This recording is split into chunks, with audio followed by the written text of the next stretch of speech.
Good evening, everyone, and thank you for joining us tonight for this exciting webinar. My name is Kemi Ehilabo, and I'm the Deputy Head Pastoral at Glendower Prep, and I'm delighted to welcome you on behalf of our school community. Tonight, we're joined by our incredible mindset coach, Kate Ludlam. Kate is a seasoned coach who has dedicated her career to supporting the growth of young people and supporting their families here at Glendower and also in our wider community too. Her expertise and passion for empowering young minds make her an invaluable part of our school team. In this session, Kate will provide an overview of the workshops we run from year 1 through to year 6. These workshops are designed to foster resilience, confidence, and positive mindset in our students.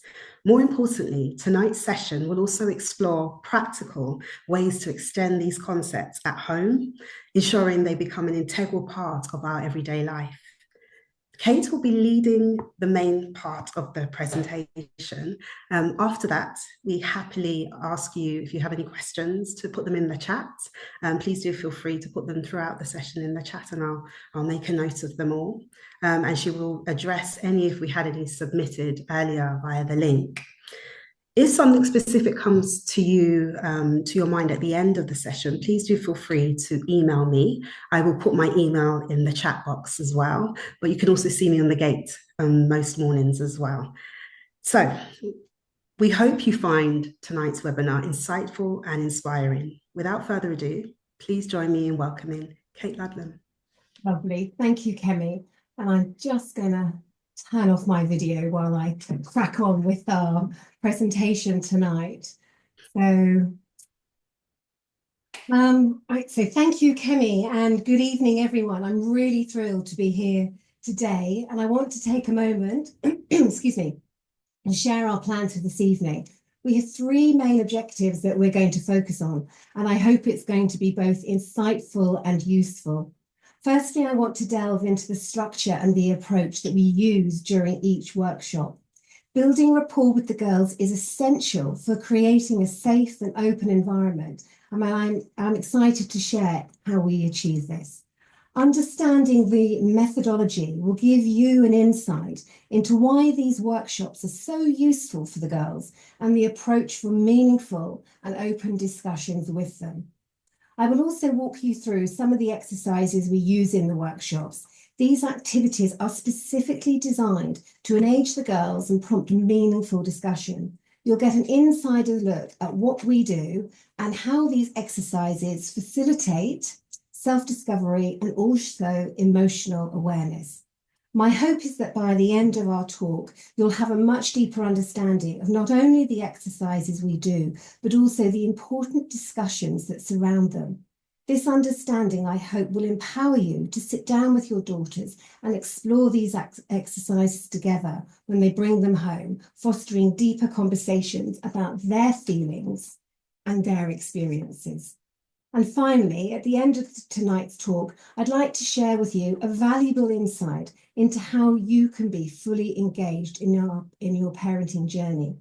Parenting, as we know, can be extremely rewarding, but it can also be absolutely exhausting at times. And I want to provide you with a few concepts that can not only enrich your relationship with your child, but most importantly, yourself. So let's jump straight in.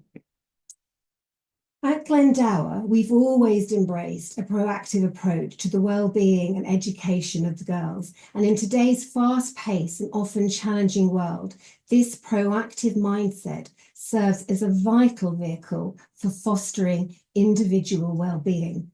So what exactly does this mean? It means empowering the girls to build secure and trusting relationships with themselves. When girls understand and embrace who they are, they become more resilient and equipped to navigate life's ups and downs. Developing self-knowledge is not just a luxury, it is a necessity, especially in today's demanding, fast-paced world. Having self-compassion is key. It allows for a sense of curiosity to blossom within each of the girls, a curiosity about their emotions, their thoughts, and their experiences. This exploration can greatly mitigate the impact of life's challenges, It's not merely about striving to be the best versions of ourselves. It's also about learning how to foster resilience and perseverance for when times get tough. Imagine the confidence that comes from knowing that while life can throw curveballs, you have the tools to bounce back and face each day and activity with tenacity. And that's the aim of the workshops, to instill the girls with a strong sense of self and a belief in their abilities to rise, to learn, and to grow from their experiences. By nurturing this self-awareness and the resilience, the workshops aim to equip the girls with the skills they need to not just survive, but to thrive in this ever-changing world, layering a foundation for the future where they can approach life with courage and curiosity. The main objective of the workshop curriculum is simple yet profound: to help the girls discover and understand that they have a relationship with themselves, a revelation that often comes as quite a surprise. We are all great at recognizing our connections and relationships with others, yet we rarely focus on how we relate to ourselves. We easily identify friendships and relationships with classmates and siblings and our bonds with our parents and teachers. However, when it comes to the pivotal relationship with ourselves, often we haven't given this much reflection, and it's an area of our lives that surprisingly hasn't seen much exploration. Throughout our workshops, we engage in conversations that encourage the girls to reflect on how they relate to and respond to their own experiences. This is often the first time they're considering such a concept and realizing just how empowering it can be. Imagine this: your daughter feels exhilarated and proud when her team wins. These feelings of happiness and excitement are incredibly valuable and reinforce a good job well done. But on the flip side, how does she feel when she doesn't receive Star of the Week? Disappointment, maybe self-criticism, or even feelings of jealousy and sadness. These reactions are part of her inner world, and it's crucial for her to understand them. The workshops provide a special space, a little time out, where the girls can slow down, zoom out, and truly think about how they feel about themselves and how they perceive their own actions. We encourage them to explore their emotions, to dig deeper, and to realize that it's perfectly okay to experience a range of feelings. And later, I'll show you exactly how we do this. By the end of these workshops, our hope is that each girl can walk away not only with a better understanding of herself, but also with tools to foster a kinder, more compassionate relationship with her own inner being. Throughout our time together, we focus on developing self-awareness and fostering a deeper understanding of who the girls are. We guide them to explore their relationship not only with their feelings, but also their thoughts and their actions too. This exploration is vital because it empowers them to recognize how these elements interact and influence their daily lives. One of the concepts we cover is understanding how they might sometimes hold themselves back, their limiting beliefs. Many girls, just like us adults, can be their own worst critics. By learning to identify those negative thought patterns, we can start to shift their mindset and embrace a more positive and supportive inner dialogue. We also emphasize the importance of emotional agility or emotional fitness, the ability to navigate their emotions fluidly and adaptively. Life is full of unexpected twists, and teaching them how to self-regulate their feelings equips them with the essential tools for managing challenges as they arise. As they delve into this self-exploration, they begin to build confidence and resilience and form a solid self-esteem. Imagine the impact of growing up knowing how to bounce back from setbacks, to embrace challenges with open arms, and to trust their own abilities and instincts. This foundation will serve them well not only for today, but for a lifetime to come. We deliver the workshop programme to the girls in years 1 to 6 in a spiral-based curriculum, just like any other subject at school. This approach is effective for the girls, allowing us to revisit and deepen their understanding of each of the essential topics as the girls mature. Our curriculum is built upon 3 main pillars: emotional literacy, self-confidence, and self-regulation. Each of these pillars is foundational to the girls' emotional well-being and personal development. We begin our journey by introducing the girls to these concepts in a simple and accessible way. It's all about laying strong groundwork, building their knowledge and expanding their vocabulary around each pillar. We want them to feel comfortable discussing their emotions and experiences, creating an environment where conversations about well-being become second nature. This is the framework of the curriculum we are introducing. Let me just bring that up. There we go. And the concepts within each pillar as the years progress. And this is the programme for years from 1 to 6. And as you can see, as we progress through the curriculum, we revisit each pillar each year at a deeper level, exploring topics to the demands of each particular year, all while fostering shared and insightful discussion around their experiences. For example, in the pillar of emotional literacy, we might start with recognising basic emotions in year 1, progressing to managing useful emotional states that support the girls in doing their best. We discuss how to interpret uncomfortable feelings and the importance of being able to express and respect these more challenging emotional states, so they don't get stuck or are limited in these experiences. When it comes to self-confidence, we celebrate the things they have done in their life with real meaning, so they can begin to recognise just how capable they already are.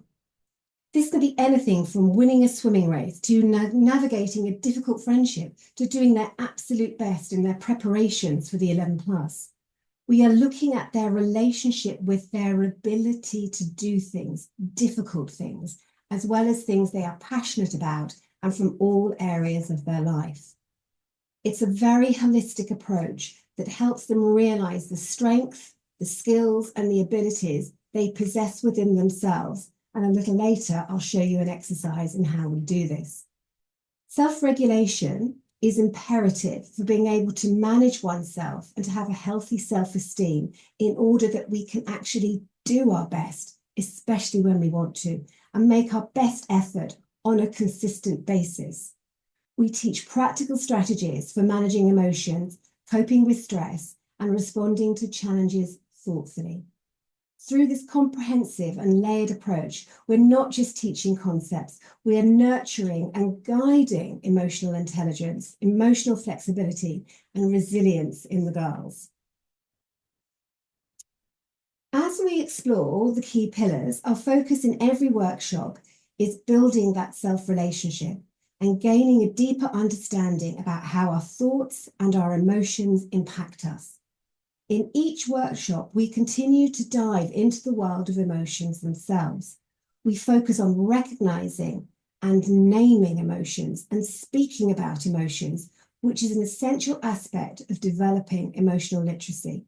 We help the girls articulate what they feel, whether it's joy, frustration, excitement, or sadness. By naming their emotions, they can start to untangle the complexities of their feelings and gain a better understanding of themselves. We also discuss the power of thoughts and mindsets, specifically how much of what we think comes from our subconscious, but how once we notice this, we can move on from a fixed and limiting state of mind to one of possibility and growth. And this is where it gets really interesting. When we take the time to slow things down, creating a space for reflection, the girls can make the crucial connection to their thoughts, especially those that might be holding them back. It's so important to understand that our thoughts carry a significant emotional weight. They not only influence our feelings, but they also drive the actions we take. This connection is vital because the outcomes of those actions shape our daily habits and ultimately the lives we lead. We all want to live fulfilling and meaningful lives, right? So by helping the girls recognize how their thoughts impact their emotions and actions, we empower them to confront and challenge any negative beliefs that may be holding them back. This understanding becomes a powerful tool for transformation. As they learn to navigate these aspects of their lives, we can cultivate a more profound sense of self-leadership that will serve them well throughout their lives. We also discuss ancient wisdom and modern neuroscience, and this combination is key to understanding how our minds and emotions work. By year 3, we're introducing them to the basics of how our brains function. It's fascinating to see how the ancient parts of our brain still play a significant role in shaping our emotions and our behaviors today. By understanding this, the girls can grasp the impact their thoughts and focus on their daily lives. In years 3+ as well, we look closely at the brain's natural tendency towards the negative bias. And that's what this slide is demonstrating here. It shows a brain that's hyper-focused on one negative event from the day. Even though there might have been countless positive moments, this brain is completely ignoring them. It continues to narrow its focus on that bad one thing as well. This is a powerful metaphor for how we tend to zoom in on what went wrong, sometimes at the expense of recognizing all the amazing and good things that happen throughout the day. What's important to understand here is that this is not just a quirk. It's an instinctual behavior rooted in our ancestral brain, a leftover, if you like, that helped our ancestors survive by keeping them alert to potential dangers. However, in our modern lives, this same instinct can lead to struggle with self-criticism, limiting beliefs, and sometimes fear. By recognizing this natural bias, we help the girls shift their focus. Instead of allowing themselves to be consumed by that singular negative moment, by being aware, they can use positive mindsets to shift focus and attention to usefully support themselves in making impactful change. So let's remember, while our brains may naturally hone in on the negative, we have the power to step back and to widen our lens and to recognize the positives. It's also crucial that the girls appreciate that change and progress is not instantaneous, and it's definitely not a one-off event.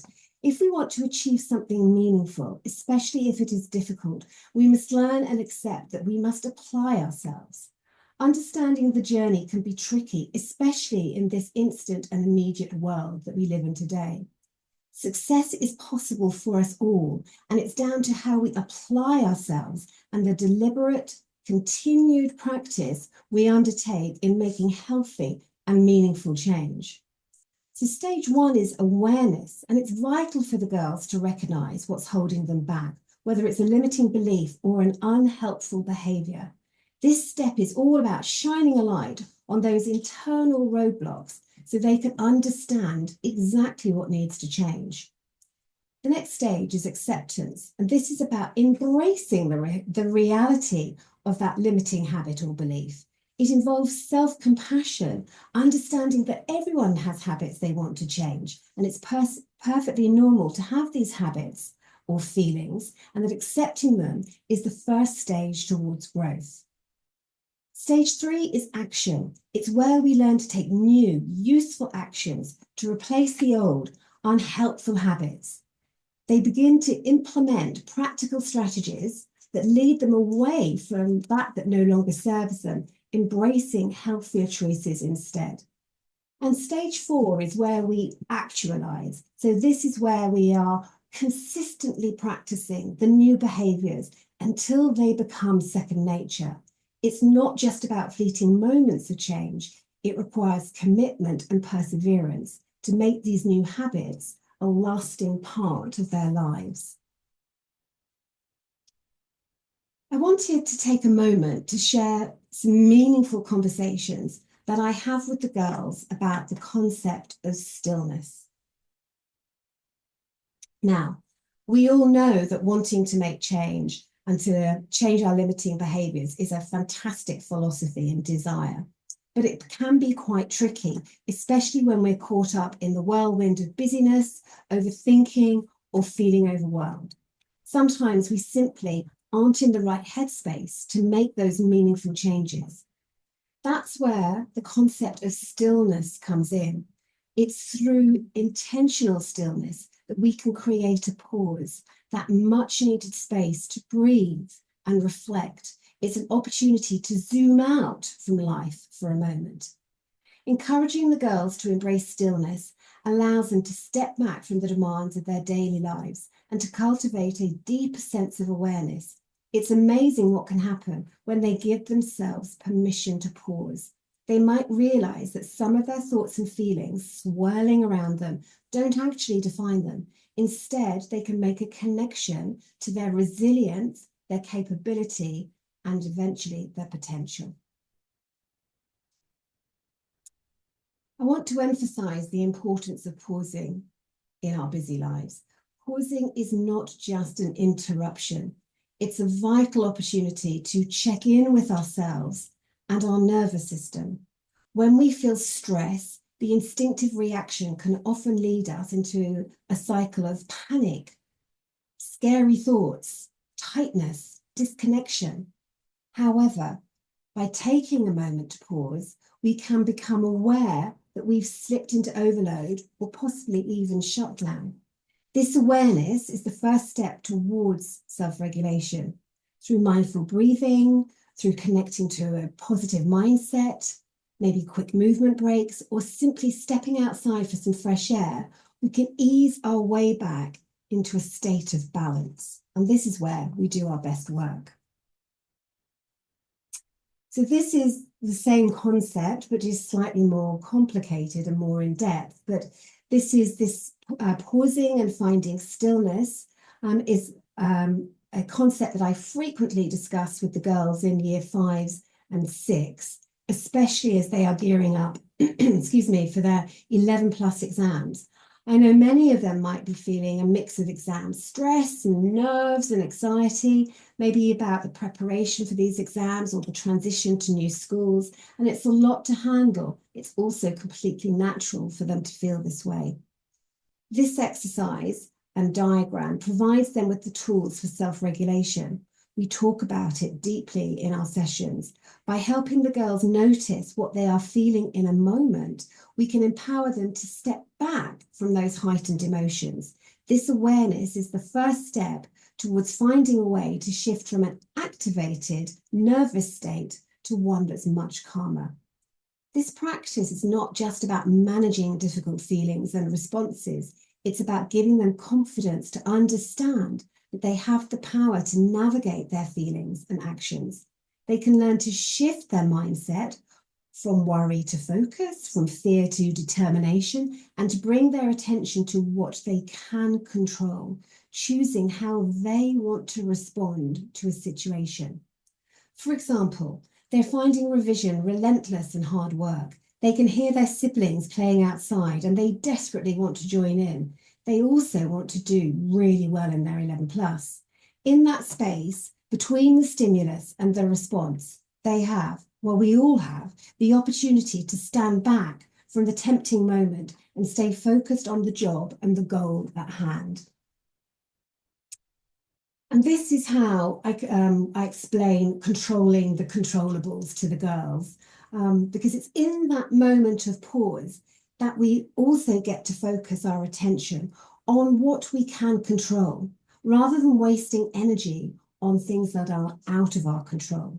This life skill of controllables, it's by identifying what aspects of a situation are within our control and being clear on what is not. By gaining clarity on these controllables, the girls learn to empower themselves by intentionally focusing on the outcomes that they can influence. For example, they can concentrate on the effort that they put into a task, the choices that they are making, and how they approach the attitude they have to challenges. This understanding shifts their attention away from factors they cannot change, reducing frustration, but also enhancing their motivation. Ultimately, recognizing their controllables helps them take ownership of their actions and encourages a more positive and proactive mindset. So this is the spectrum of emotions, and these are the tools that I use when introducing or working with the girls around recognition and articulation of feelings and emotions. It's very simple, but this tool is incredibly helpful because it enables the girls to grasp the full spectrum of emotions that they might experience. In the workshops, we share experience, and it's enlightening for them to appreciate that all feelings are completely normal. Some emotions are comfortable and uplifting, while others can be uncomfortable and challenging. One of the key points we emphasize is that all feelings serve as messengers. The comfortable emotions, those feelings of joy or excitement or contentment, are great indicators that we are on the right track, that things are going well. But on the flip side, when we address the uncomfortable emotions as well, we know that these feelings are not pleasant, but they are just as important. They often signal that something needs our attention. They encourage the girls to pause, to slow down, and to reflect on what's going on with them. It's about helping the girls recognize that these emotions carry messages and that some kind of action might be needed. Through this understanding, the girls learn to embrace all of their feelings, both the good and the uncomfortable, rather than shy away from those uncomfortable feelings. This empowers them to respond thoughtfully to their emotions, leading to greater self-awareness and emotional intelligence. So these are the blob trees, and this is a very popular exercise with, strangely enough, all the girls from years 1 all the way up to year 6. And these exercises provide a simple but unique way to discuss emotions in the third person. This approach allows them to open up about their feelings without being vulnerable. The simplicity of the characters makes them relatable and accessible, allowing the girls to express their emotions in a straightforward manner. This exercise provides an insight into how they are responding to their experiences and often provoke thoughtful discussions whilst creating a safe space for self-expression and understanding. So this is also a really useful exercise. And it's about how we actually catch that unhelpful thought right when we're in the grip of it. And it's a powerful exercise. And again, it's about showing the girls that when they pause and reflect on how they might be subconsciously criticizing or holding themselves back, we take the time to recognize that while negative emotions or thoughts are normal, they can feel unusual and uncomfortable. And we help them resonate and familiarize themselves with those feelings whilst in the safe environment of the workshop. And the final stage of this exercise is all about empowerment because the girls intentionally choose a more useful thought to embrace. This shift isn't just about positive thinking. It can actually change the state of their nervous system, helping them feel calmer and more centered. So all of the workshops are about building confidence. It's about that balance between the thoughtful discussion of limiting beliefs, but also the opportunity to understand and embrace self-confidence.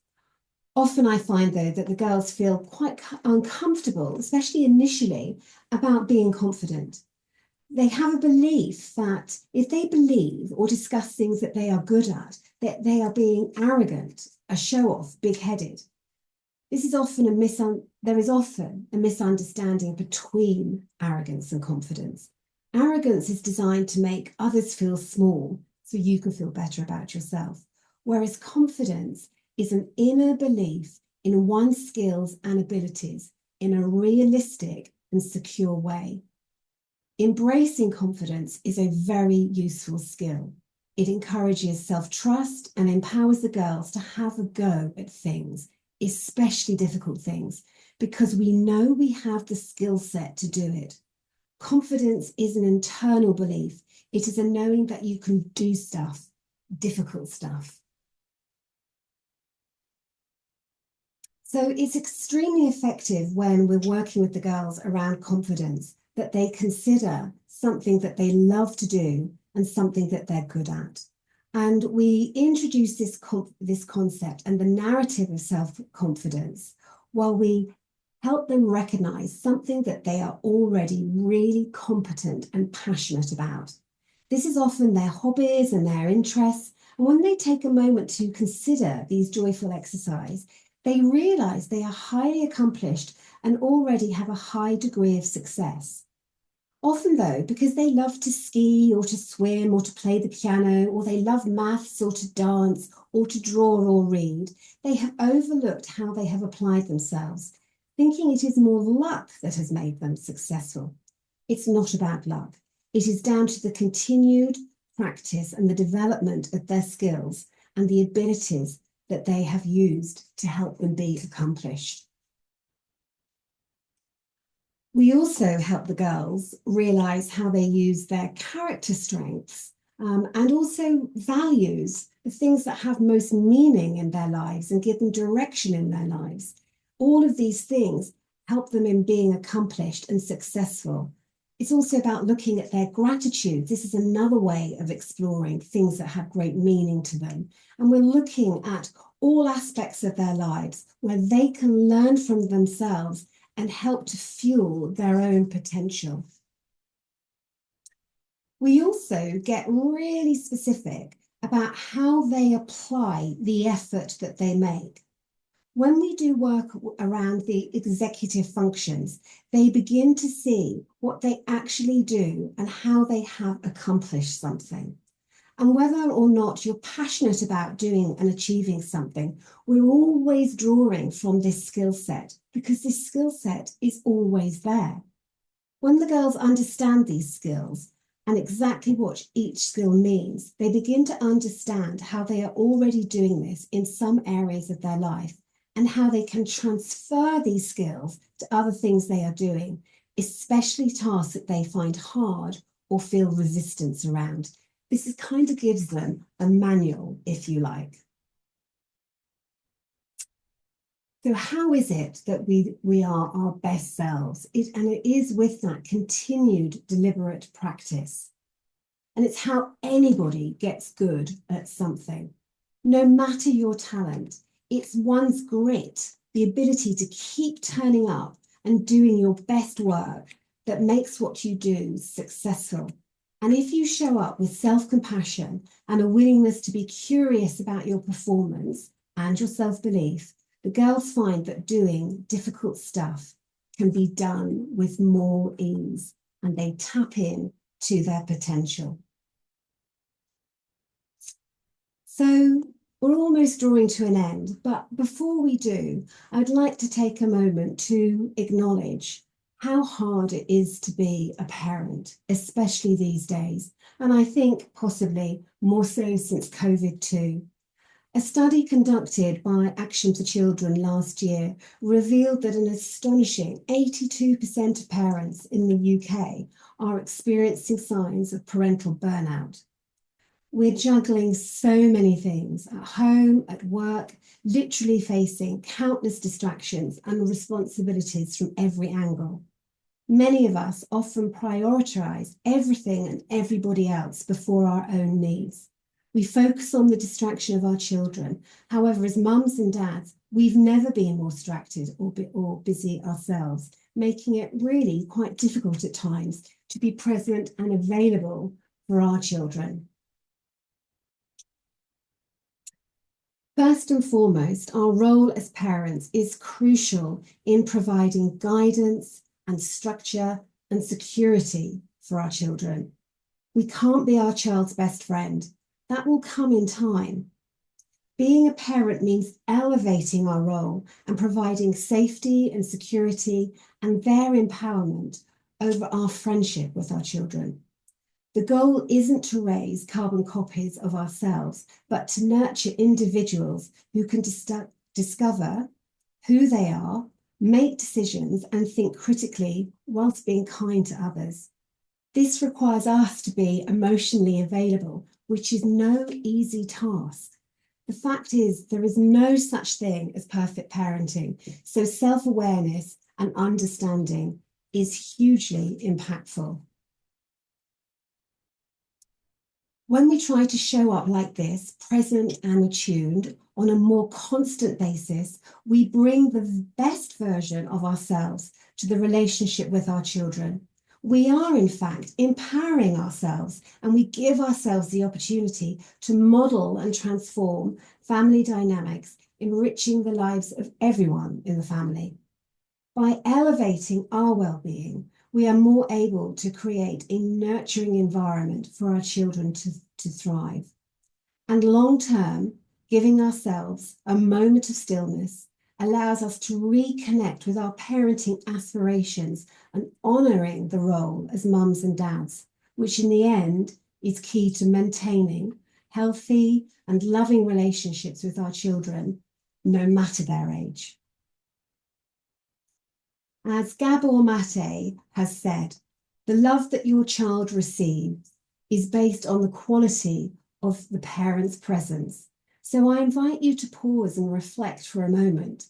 Are you emotionally present and attuned to your children, or are you caught up in stress and overwhelm? Making our well-being, as we can see, is a priority. It's essential. It provides a solid foundation for parenting amidst the complexities and influences of our busy lives. Honour your own emotions, acknowledge your own needs, and align with your values. Nurturing yourself first sets the foundation for becoming the parent you aspire to be. Isn't that a worthy realisation?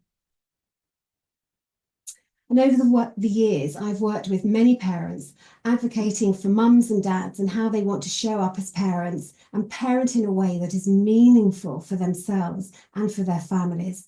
The work and the conversations we have follow this outline programme, but each programme is always individually designed around the objectives you wish to achieve. If this is something that I could support you with, please drop me a line and we can arrange a chat and see how we work together. And I think also I can at this point mention that whilst I don't do one-to-ones with years 1 to 5, I do one-to-ones with the year 6s, mainly concentrating on how they can readjust after the massive focus and time and effort that they've put in to their 11+ experience. So that's it. Thank you so much for your time and attention this evening. I hope that you've found it really useful. I'd now like to hand back over to Kemi, who I think will field any questions, if there's been any. Thank you so much, Kate. We actually don't have any questions at the moment.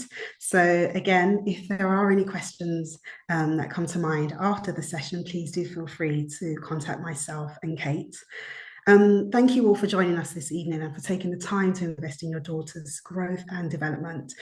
We hope you found tonight's session with Kate both insightful and practical, offering valuable tips and strategies to support a positive mindset at home. As we've seen, these ideas form a strong foundation for resilience, confidence, and well-being. And by working together, both at school and at home, we can help the girls thrive. If you have any lingering questions, like I said before, please do reach out to both of us. We're happy to support you. And I'm also on the gate in the morning. Thank you so much for joining us again and have a wonderful evening. Okay, thank you so much.